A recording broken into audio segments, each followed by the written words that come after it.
memberi pengaruh yang baik, maka anak akan terjerumus. Nah, yang ketiga itu ada faktor lingkungan. Ini juga sama seperti pengaruh teman sebaya. Faktor lingkungan itu bisa terjadi di mana aja, bisa lingkungan sekolah atau lingkungan tempat dia tinggal. Nah, di tempat dia tinggal itu banyak anak-anak yang menggunakan narkoba atau merokok. Jadi anak-anak kita itu bisa terpengaruh karena adanya hal-hal negatif tersebut di lingkungan mereka. Yang keempat itu ada masalah psikologis dan emosional.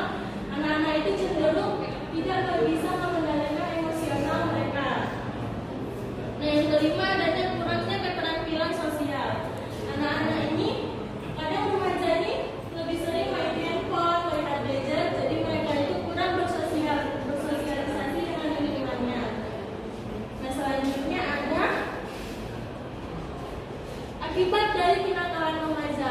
Ini ada 10 akibat dari kenakalan remaja. Yang pertama itu ada masalah hukum dari kenakalan remaja. Kalau kita melakukan pencurian, anak-anak bisa dipidana atau dipenjara. Yang kedua ada gangguan psikologis. Ketika kita sudah memulai meminum atau menggunakan obat-obat terlarang, ketika tidak menggunakannya, anak-anak akan otak anak-anak itu akan rusak dan akan terus-terusan mau menggunakan obat terlarang tersebut. Dan yang ketiga ada pendidikan yang terhambat, terus ada kerusakan hubungan sosial, dan yang kelima ada masalah kesehatan. Yang keenam itu ada penyimpangan sosial, yang ketujuh ada sikap negatif terhadap otoritas, dan 8 penurunan kualitas hidup. Yang kesembilan ada keterlibatan dalam kriminalitas, dan yang ke-10 menjadikan pola kehidupan negatif sebagai model. Nah, selanjutnya itu ada cara menghindari kenakalan remaja. Ini yang paling penting dari aktivitas.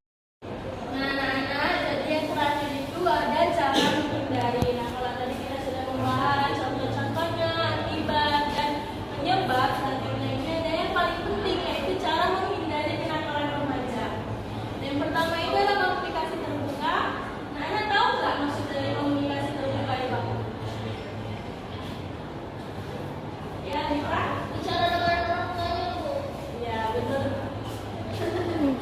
Benar.